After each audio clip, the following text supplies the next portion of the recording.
사순절은 딱 하나예요. 그리스도 예수의 마음을 품는 기간입니다.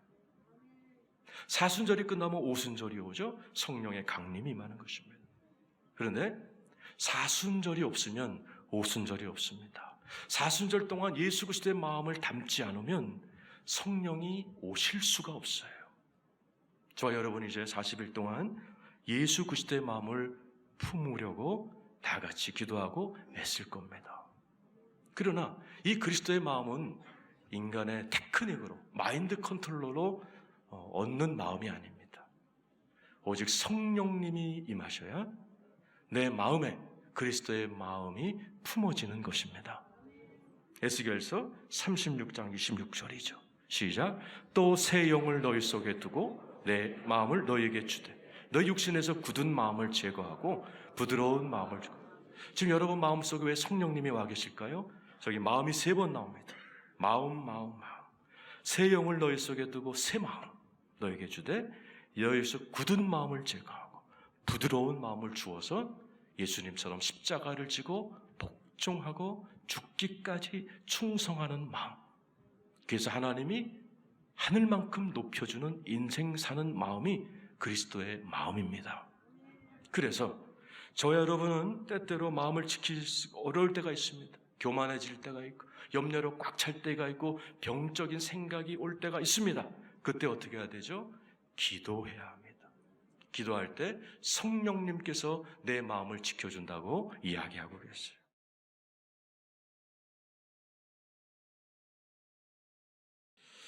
여러분 올 한 해도 성령의 충만함 받기를 축원합니다. 은혜로 충만하기를 축원합니다. 여러분 아멘 하셨지만은 참 쉬운 게 아닙니다. 성령으로 충만하다는 그 상태에 이르는 것은 이게 말처럼 쉽지가 않아요. 기도 많이 하면 됩니까? 하루 종일 기도하는 기도원 원장들 중에도 아주 이상한 사람들을 좀 많이 만나봤어요. 하나님의 성령으로 충만해진다는 것은 그렇게 간단한 것이 아니길래 우리는 말씀을 통해서 어떻게 하면 성령의 충만함을 받는가를 끊임없이 배워야 됩니다. 오늘 본문은 마가의 다락방에 오순절날 성령님이 강하게 임했던 날 베드로가 했던 최초의 설교문의 일부입니다. 120문도와 함께 성령의 불을 받은 베드로가 오늘 설교를 할 때 얼마나 성령 충만했는지 그 자리에서 3,000명이 구원받는 역사가 일어났던 그 엄청난 기름 부은 설교문 중에 베드로는 2사람을 인용합니다. 요엘 선지자와 다윗입니다. 요엘이 예언했던 대로 말세에 남종과 여종에게 성령을 부어주겠다는 그 말이 오늘 성취됐다는 언약의 성취를 이야기하고 오늘 본문 읽은 다윗에 대한 말씀을 인용합니다. 오늘 25절에 28절은 시편 16편을 따온 것인데 다윗의 마음을 들여다볼 수 있는 일기장과 같은 내용입니다. 그리고 오늘 29절에 보면 다윗의 묘라는 단어를 씁니다. 여러분 성지순례 가면 이 성령의 불이 임했던 마가의 다락방이 인기 코스 중에 하나입니다. 3층에 있습니다. 정말 세계 각국 사람들이 모여서 성령의 불을 받으려고 간절히 기도도 하고 사진도 찍느라 꽉 차 있는데 그 아래층은 한산합니다. 2층은 그 2층에 뭐가 있냐면 오늘 29절에 나와 있는 다윗의 묘가 있습니다. 상징이죠. 3층에는 성령의 불이 임했는데 2층에는 다윗의 묘가 있고 오늘 베드로는 다윗의 마음을 헤아릴 수 있는 다윗의 일기장이라고 불리어지는 시편 16편을 소개합니다. 다윗의 위에 성령이 맺고 더 정확한 말은 다윗의 마음, 하나님 마음에 합했던 그 마음을 가진 다윗 위에 성령의 불이 임했다라고 성령과 마음을 설명해 줍니다. 오늘 이 자리에 계신 분들 특별히가 순복음교회를 다니면서 성령 충만을 사모하지만은 오늘 이 아침에 여러분의 마음을 한번 살펴보세요. 내가 과연 성령 충만한가?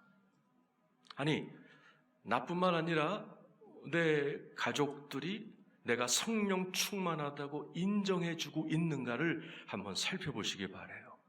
만약에 우리가 성령 충만을 강조하는 순복음교회를 다니면서도 나는 지금 성령 충만하지 않다면, 오늘 성령 충만했고 또 오순절날 성령님이 기뻐 그 위에 부어졌던 다윗의 마음과 내 마음은 얼마나 거리가 있는가를 오늘 본문을 보면서 살펴보시기를 바랍니다. 시편 16편을 보도록 하죠. 시작. 하나님이여 나를 지켜주소서. 내가 주께 피하나이다. 내가 여호와께 아뢰되 주는 나의 주님이시오니 주밖에는 나의 복이 없다 하였나이다. 다윗은 지금 어려움을 당해서 하나님께 피합니다. 그리고 피하면서 입술로 고백하기를 2절에 내가 여호와께 아뢰되 주는 나의 주님이시오니 주밖에는 나의 복이 없다라고 고백합니다. 다윗은 왕입니다. 가진 게 얼마나 많아요. 똑똑한 신하들, 엄청난 부귀영화, 권세 다 갖고 있잖아요. 얼마든지 그런 걸 의지하며 살 수 있는 다윗인데 하나님 앞에 고백하기를 나는 주밖에 없어요. 이 다윗이란 인물에 관한 책들이 많이 나와 있습니다.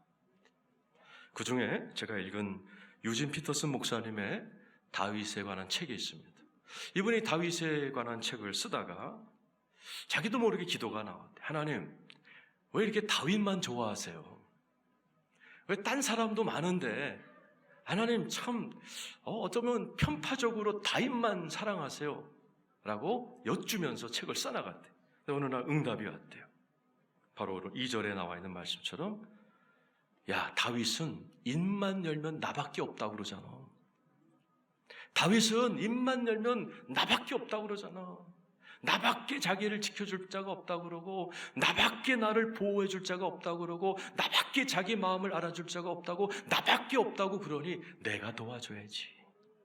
다윗은 내가 도와주지 않으면 쟤 금방 쓰러질 아이야. 그래서 나는 다윗을 좋아하고 다윗을 지켜줘야 된다. 여러분, 이 세상에서 성경 인물들 중에 최초로 하나님 사랑합니다 고백한 사람이 누굴까요? 최초 인간인 아담일까요? 아니요. 아브라함일까요? 아니요. 모세일까요? 아니요. 한 번도 그 사람들 하나님 사랑한다고 고백 안 했어요. 다윗입니다. 하나님이 인간을 지어놓고 누가 나를 사랑한다고 고백할까? 마치 아이가 태어났을 때 아빠 엄마가 언제 나를 아빠라고 불러줄까? 그리고 불러준 날은 뭐 이렇게 일기에다가도 특별하게 쓰는 것처럼 하나님이 인간을 창조하고 몇천 년을 기다렸는데 어느 날 저 베들레헴 동산에 양을 치는 지저분한 옷을 입고 있는 다윗이라는 청년이 자기를 향하여 하나님 나의 힘이 되신 여호와여 내가 주는 찬양하나이다 사랑하나이다라고 고백을 하는 소리를 들은 하나님이 몸소리를 치면서 하나님을 사랑으로 다윗을 갚아주는 걸 보게 됩니다. 오늘 이 자리에 계신 여러분, 하나님 사랑해요라고 고백한 적이 마지막이 언제셨어요? 하나님을 사랑한다고 고백한 기억이 마지막이 언제이셨어요? 다윗은 입만 열면 하나님 사랑합니다. 하나님 나는 하나님밖에 없어요. 왕이 돼서도 마찬가지죠. 얼마나 많은 신하가 있고 얼마나 많은 부귀영화가 있는데도 입만 열면 하나님 난 하나님밖에 없어요. 그러니까 주님도 그래 나도 너밖에 없다. 하나님이 다윗을 사랑하시고 그 위에 하나님의 영을 부어주심으로 다윗의 사랑의 고백에 하나님도 사랑으로 답해주시는 것을 보게 됩니다. 여러분들 하나님을 사랑하며 사시길 축원합니다. 다윗은 하나님에게만 이렇게 사랑을 고백한 게 아니에요.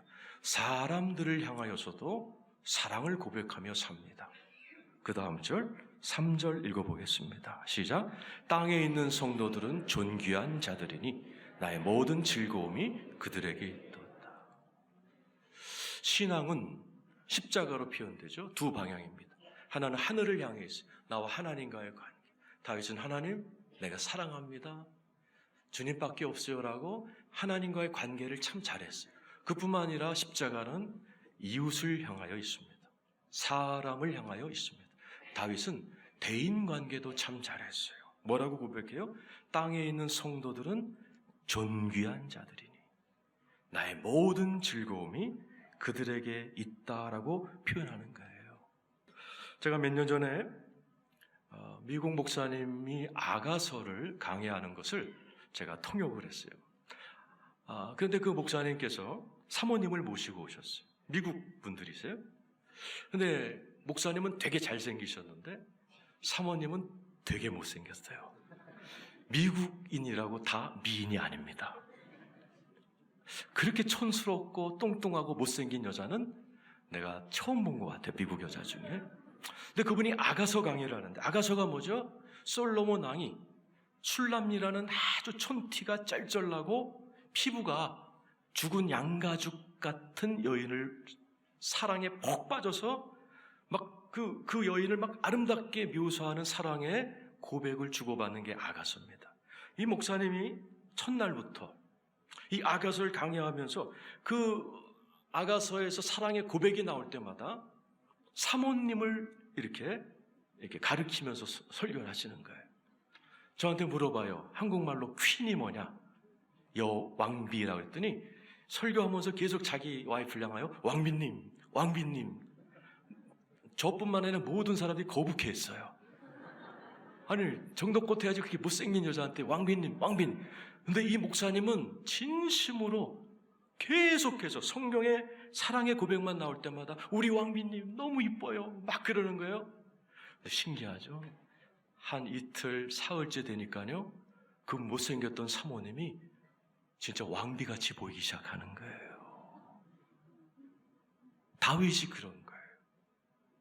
내 옆에 있는 사람들을 볼 때 존귀하게, 3절에 존귀하게 말하는 거예요. 이 사람 안에도 존귀함이 있다. 이 사람 안에 나를 즐겁게 해주는 무언가가 있다. 지금 여러분 옆에 앉아있는 사람이 우연히 앉아있는 것 같으세요? 아니에요. 70억 인구 중에 대한민국에 태어났고 대구에 와 있고 수많은 장로교회도 많은데 순복음 대구교회에 바로 내 옆에 앉아있는 분은 하나님께서 여러분에게 보내주신 존귀한 자요, 여러분에게 즐거움을 줄 귀한 분인 것을 믿으시기를 축원합니다. 옆에 분에게 고백하세요. 이렇게 존귀한 분인 줄 몰라서 죄송했다고.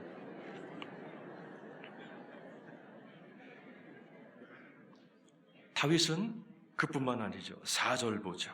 읽어보죠. 시작. 다른 신에게 예물을 드리는 자는 괴로움이 더할 것이라. 나는 그들이 드리는 피의 전제를 드리지 아니하며 내 입술로 그 이름도 부르지 아니하리로다. 내 입술로 그 이름, 뭐죠? 하나님이 기뻐하지 않는 이름도 부르지 않겠다라는 거예요. 이름이란 말이 쉔이죠. 히브리 말로 이름이란 뜻도 있고 분위기란 말도 있어요. 내 입술로 어떤 이름을 자꾸 얘기하면 내 영적인 분위기가 가라앉습니다. 친구 만나서 음담패설을 1시간만 해보세요. 영이 까맣게 죽어버립니다.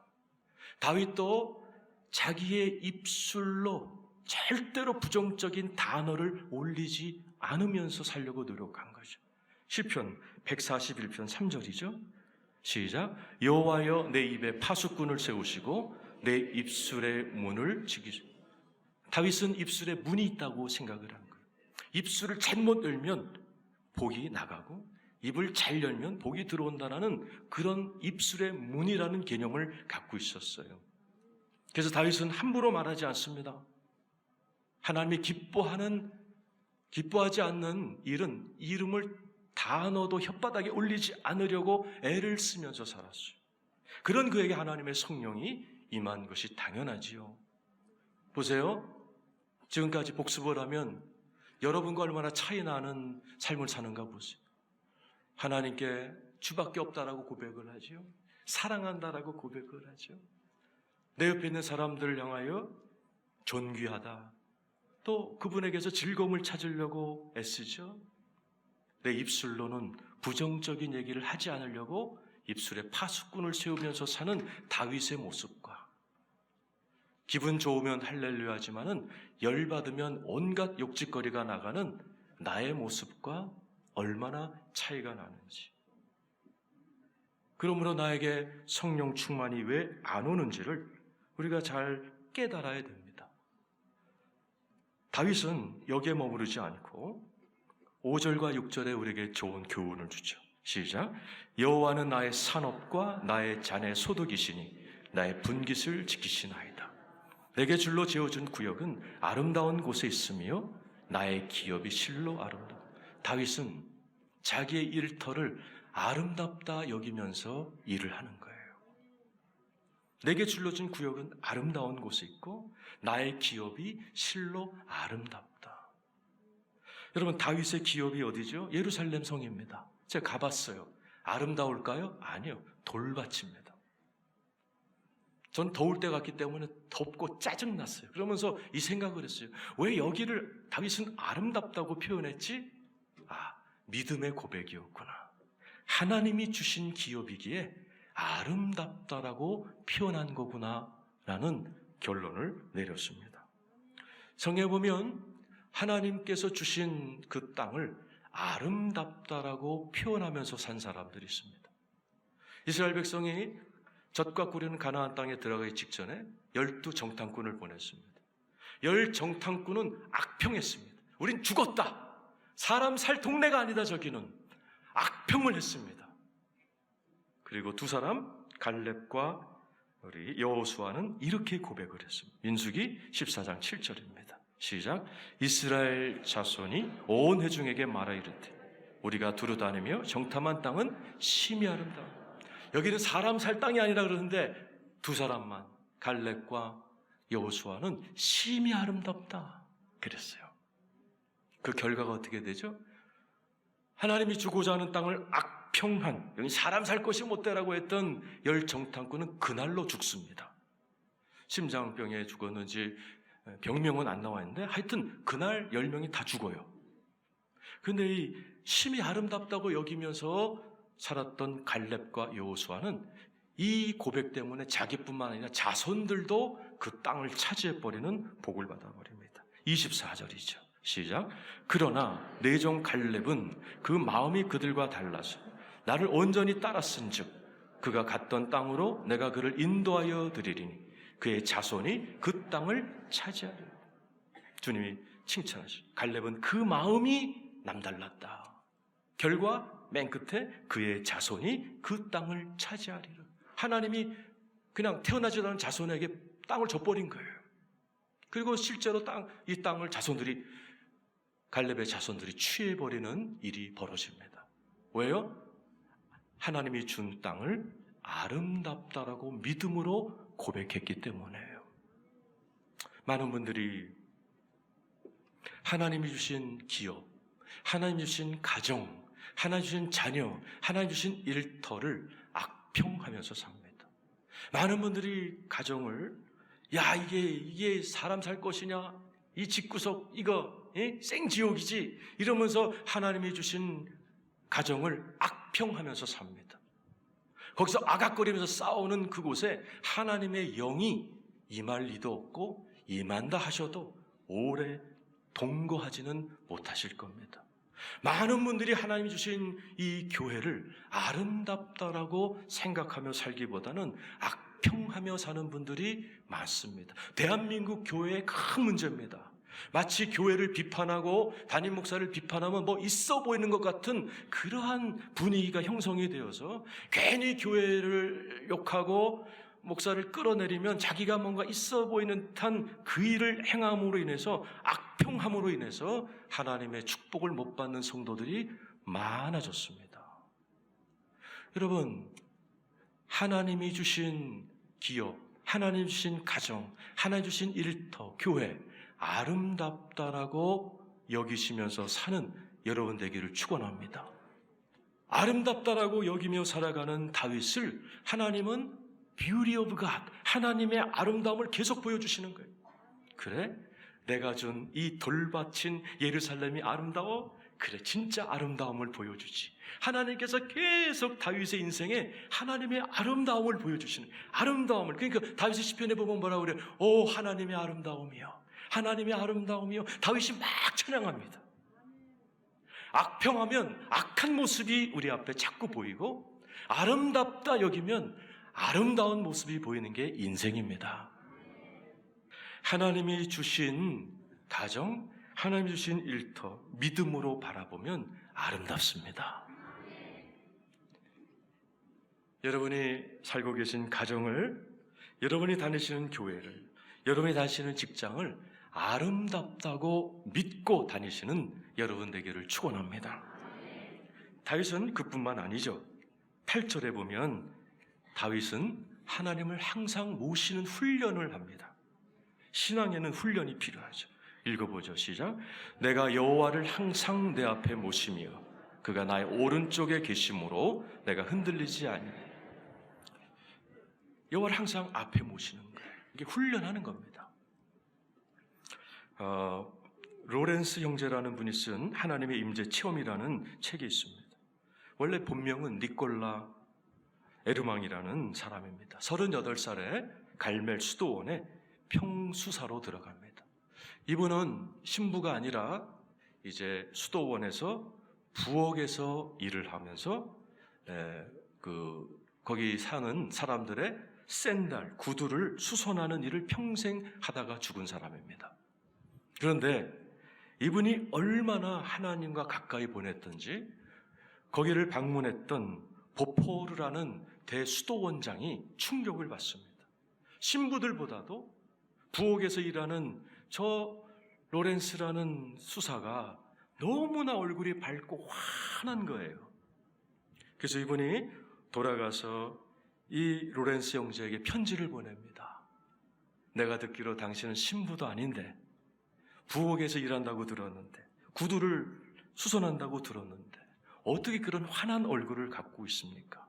내가 들어보니 그 수도원에 사는 모든 사람들이 하나님의 임재가 당신에게서 막 풍겨져 나온다는데 그 비결이 뭡니까? 할 때 이 로렌스 형제가 이 대수도원장과 주고받은 편지를 나중에 묶어서 1600년도에 낸 책이 하나님의 임재 연습이에요. 그 책을 읽어보면 이분은 설거지할 때도 그냥 하는 게 아니라 하나님과 대화를 하면서 합니다. 구두를 수선할 때에도 하나님을 모시면서 다윗처럼 살아가는 거죠. 하나님을 늘 모시며 살아가는 다윗, 하나님을 늘 모시면서 살았던 이 로렌스 형제 같은 그분에게 하나님이 주신 축복이 9절에서 11절까지 기록되어 있어요. 9절입니다. 시작. 이러므로 나의 마음이 기쁘고 나의 영도 즐거워하며 내 육체도 안전. 주님을 모시면서 살아가는 이 다윗의 영과 혼과 육이 다 살아나는 거예요. 마음이 기뻐지죠. 혼이죠. 영도 즐거워하죠. 내 영혼이 막 살아나는 거죠. 육체도 안전한 겁니다. 왜요? 하나님이라는 생명 덩어리가 나와 늘 함께 하니까 영도, 혼도, 육도 생기 발랄해진 모습으로 살아가는 거죠. 오늘 이 자리에 계신 여러분들, 여러분께서도 영혼, 육이 다 강건하기를 축원합니다. 10절, 11절 이런 축복을 받습니다. 시작. 이는 주께서 내 영혼을 스올에 버리지 아니하시며 주의 거룩한 자를 멸망시키지 않으실 것임이니이다. 주께서 생명의 길을 내게 보이시리니 주의 앞에는 충만한 기쁨이 있고 주의 오른쪽에는 영원한 즐거움. 저기 나와있죠. 생명의 길, 충만한 기쁨, 영원한 즐거움. 우리가 다 갈망하는 거잖아요. 내가 수많은 의사결정을 해야 되지만 잘못된 길로 갈 수 있지만 내가 주님을 모시면서 살아가고 하나님을 사랑한다 고백하고 옆 사람들을 존귀해하면서 그들의 의견에 경청하고 하나님을 모시며 살아가는 그에게 항상 생명길을 열어주시고 주의 충만한 기쁨이 함께하고 영원한 즐거움이 함께하는 인생을 살았던 다윗의 마음을 우리가 들여다보았어요. 여러분의 삶과 얼마나 차이가 나시나요? 이 다윗도 인간인지라 실수합니다. 여러분이 잘 알다시피 유부녀의 모습을 본 이 다윗이 성적인 실수와 살인을 하게 되죠. 그래서 이 다윗이 굉장한 위기를 맞는 장면이 나옵니다. 인간은 거기까지입니다. 그래서 예수님이 오신 겁니다. 성경은 다윗의 마음을 품으라 하지 않고 다윗보다도 뛰어난 마음을 품으셨던 예수의 마음을 품으라라고 가르쳐줍니다. 빌립보서 2장 5절이죠. 읽어보죠. 시작. 너희 안에 이 마음을 품으라. 곧 그리스도 예수의 마음. 예수가 다윗같이 살았어요. 하나님을 사랑하셨고 십자가죠. 이웃을 끝까지 사랑하셨던 예수. 늘 하나님과 함께 하셨던 예수. 그 예수의 마음을 품고 살라. 이제 사순절이 시작됐습니다. 사순절은 딱 하나예요. 그리스도 예수의 마음을 품는 기간입니다. 사순절이 끝나면 오순절이 오죠. 성령의 강림이 임하는 것입니다. 그런데 사순절이 없으면 오순절이 없습니다. 사순절 동안 예수 그리스도의 마음을 담지 않으면 성령이 오실 수가 없어요. 저와 여러분 이제 40일 동안 예수 그리스도의 마음을 품으려고 다 같이 기도하고 애쓸 겁니다. 그러나 이 그리스도의 마음은 인간의 테크닉으로, 마인드 컨트롤러로 얻는 마음이 아닙니다. 오직 성령님이 임하셔야 내 마음에 그리스도의 마음이 품어지는 것입니다. 에스겔서 36장 26절이죠. 시작. 또 새 영을 너희 속에 두고 내 마음을 너희에게 주되 너희 육신에서 굳은 마음을 제거하고 부드러운 마음을 주고. 지금 여러분 마음속에 왜 성령님이 와 계실까요? 저기 마음이 3번 나옵니다. 마음. 새 영을 너희 속에 두고 새 마음 너희에게 주되 너희에서 굳은 마음을 제거하고 부드러운 마음을 주어서 예수님처럼 십자가를 지고 복종하고 죽기까지 충성하는 마음. 그래서 하나님이 하늘만큼 높여주는 인생 사는 마음이 그리스도의 마음입니다. 그래서 저와 여러분은 때때로 마음을 지키기 어려울 때가 있습니다. 교만해질 때가 있고 염려로 꽉 찰 때가 있고 병적인 생각이 올 때가 있습니다. 그때 어떻게 해야 되죠? 기도해야 합니다. 기도할 때 성령님께서 내 마음을 지켜준다고 이야기하고 계세요. 빌립보서 4장 6절 7절입니다. 시작. 아무것도 염려하지 말고 다만 모든 일에 기도와 간구로 너희 구할 것을 감사함으로 하나님께 아뢰라. 그리하면 모든 지각에 뛰어난 하나님의 평강이 그리스도 예수 안에서 너희 마음과 생각을 지키시. 뭐와 뭘 지켜주세요? 마음과 생각입니다. 오늘 이 자리에 오신 여러분, 오늘 다윗의 마음, 예수의 마음을 배웠습니다. 여러분의 마음과 얼마나 거리가 나는지 모르지만 오늘 하나님께 기도하면 성령님께서 저와 여러분의 마음을 다윗의 마음처럼 그리스도 예수의 마음처럼 지켜주셔서 여러분들의 삶에 하나님의 큰 은총이 함께하는 여러분 되기를 축원합니다.